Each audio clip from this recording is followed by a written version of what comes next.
캐나다와 미국 사이를 흐르고 있는 챔플레인 호수라는 곳에는 어느 괴물에 대한 전설이 내려오고 있습니다. 한때는 현상금까지 걸렸던 이 괴물은 현재까지도 그 정체가 제대로 밝혀지지 않고 있습니다. 오늘 소개할 크립티드는 챔플레인 호수에 서식하고 있다는 챔프에 관한 이야기입니다.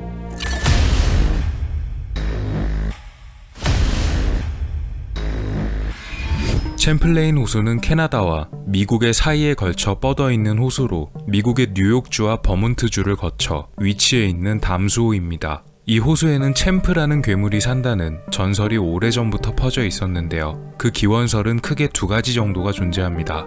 1600년대 초반 이 호수를 처음 발견했던 탐험가인 사무엘 드 챔플레인이라는 사람이 남겼던 그의 발견 기록이 기원이라는 주장과 이 지역에 오래 살고 있던 원주민들에게서 오래전부터 전해 내려오던 전설이 그 기원이라는 설이 주된 내용들입니다.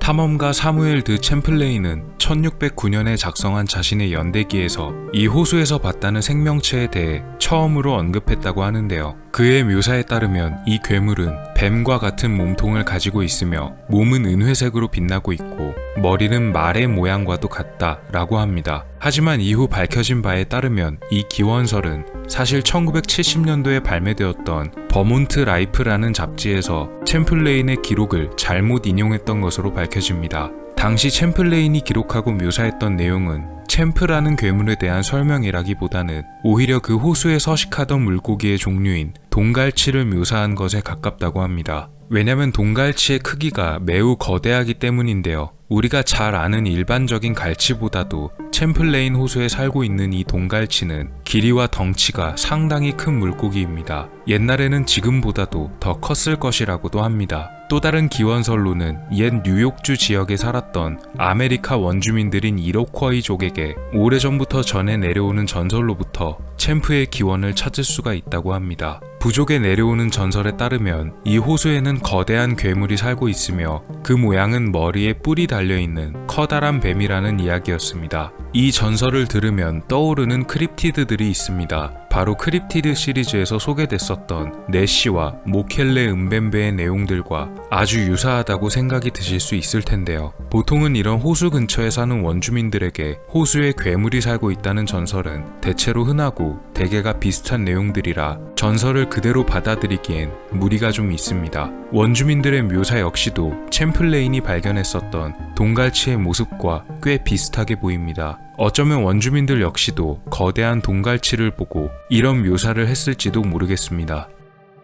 정확히 이 챔프가 이슈가 되기 시작했던 것은 1819년 플래츠버그 공화당에 올려진 보고서에 챔프에 관해 목격했던 어느 군인의 이야기가 작성되고 나서부터였다고 합니다. 이후 시간이 지나 1873년 뉴욕타임즈에서 철도를 건설하던 인부들이 뉴욕주의 드레스던의 철로를 건설하던 도중 물속에서 나타난 거대한 뱀을 목격한 이야기가 실렸고, 이어서 1883년 해당 지역의 보안관이 목격했다는 거대한 뱀의 이야기까지 추가됨으로써 챔플레인 호수에 사는 괴물의 이야기가 점점 더 퍼져나가게 되었습니다. 목격담들의 공통적인 묘사로는 괴물의 몸통은 둥그런 아치형 모양의 뱀처럼 긴 목을 가지고 있었으며 넓고 납작한 꼬리를 가지고 있었다고 합니다. 이런 묘사와 가장 비슷한 생물로는 신생대에 서식했던 생물 중에 하나인 바실로사우루스가 목격담에 나온 묘사들과 가장 비슷하게 생겼다고 추정됩니다. 이 호수에 산다는 괴물에 관한 이야기는 곧 어떤 남자의 관심을 끌게 되었습니다. 그는 바로 당시 미국의 유명 엔터테이너 사업가였던 피니어스 테일러 바넘이라는 남자였습니다. 바넘은 서커스 킹이라는 별명으로 불릴 정도로 대단히 유명한 쇼 비즈니스 사업가였는데요. 배우 휴잭맨이 주연했었던 영화인 위대한 쇼맨이 바로 그를 소재로 한 영화입니다. 그는 이 괴물을 잡아서 시체라도 전시하면 대단히 좋은 구경거리가 될 것이라 생각했고, 살았거나 죽었거나 이 괴물을 가져오는 사람에게는 $50,000의 상금을 준다는 제안을 내걸었지만 괴물을 잡아온 사람은 없었습니다. 시간이 흘러 1977년 놀랄만한 성과를 이룬 결정적인 사건이 일어나게 됐습니다. 산드라 만시라는 이름의 여성은 당시 가족과 함께 버몬트를 향해 가고 있었는데요. 근처에 있는 챔플레인 호수에 잠깐 들러서 휴식을 취하던 도중에 우연히도 호수의 밖에 나온 챔프의 모습을 사진으로 남기는 것에 성공했습니다. 이 사진은 사실상 지금까지도 가장 선명하게 챔프의 모습이 촬영되어 있는 유일한 사진으로 평가받고 있습니다. 해당 사진은 조작된 흔적이 전혀 없었으며 이 사진을 보고 고무된 크립티드 연구가 로이 맥컬은 1981년 챔플레인 호수를 직접 방문하여 호수 일대 근처를 조사하기도 했었습니다. 로이 맥컬 교수와 그의 조사단들은 호수에서 몇 킬로미터 떨어진 곳에서 어느 화석 일부를 발견했다고 하는데요. 분석한 결과 챔프와 가장 유사하다고 여겨지던 바실로사우루스의 화석 일부였다고 전해집니다. 2003년 한 사설 연구단체에서 디스커버리 채널과의 협업을 통해 직접적으로 챔프를 목격했던 것은 아니지만 소리를 녹음하는 것에 성공했다고 하는데요. 녹음된 소리는 벨루가 고래 혹은 돌고래들의 소리와 매우 흡사하다는 분석이 붙었습니다.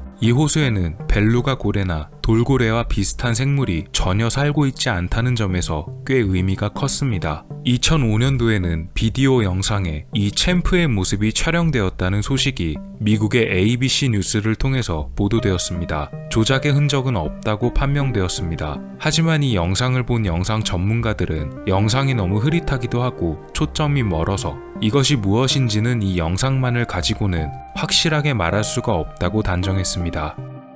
크립티드를 주로 연구하는 학자인 KT 엘리자베스는 2016년도에 발표한 챔프를 다룬 자신의 저서에서 챔프의 종류를 더 확실히 분류한다면 아마도 악어의 일종에 속할 것이라고도 했습니다. 채널에서 앞서 소개했었던 크립티드인 내시 그리고 모켈레 은벤베와 굉장히 비슷한데요. 챔프가 서식한다는 호수 근처에서 발견됐던 화석의 발견으로 인해 조금 더 유의미한 생존 가능성이 제시되기도 했었습니다. 여느 크립티드 이야기들이 그렇듯이 챔프 역시도 근처에 사는 주민들에게 있어서는 매우 중요한 관광 자원과 상품이 되기도 했는데요. 챔플레인 호수 근처에 있는 지역에서는 챔프와 관련한 물품들을 비롯해 호수 근처에 챔프에 관한 표지판까지도 세워놔서 완전히 챔프를 상품화시키는 것에 성공했습니다. 또 어린이들을 위한 아동용 책으로 출판되기도 했었는데요. 루시와 호수괴물이라는 제목의 이 책은 2022년에 책의 내용을 토대로 저예산 독립 영화로도 영상화되었다고 합니다.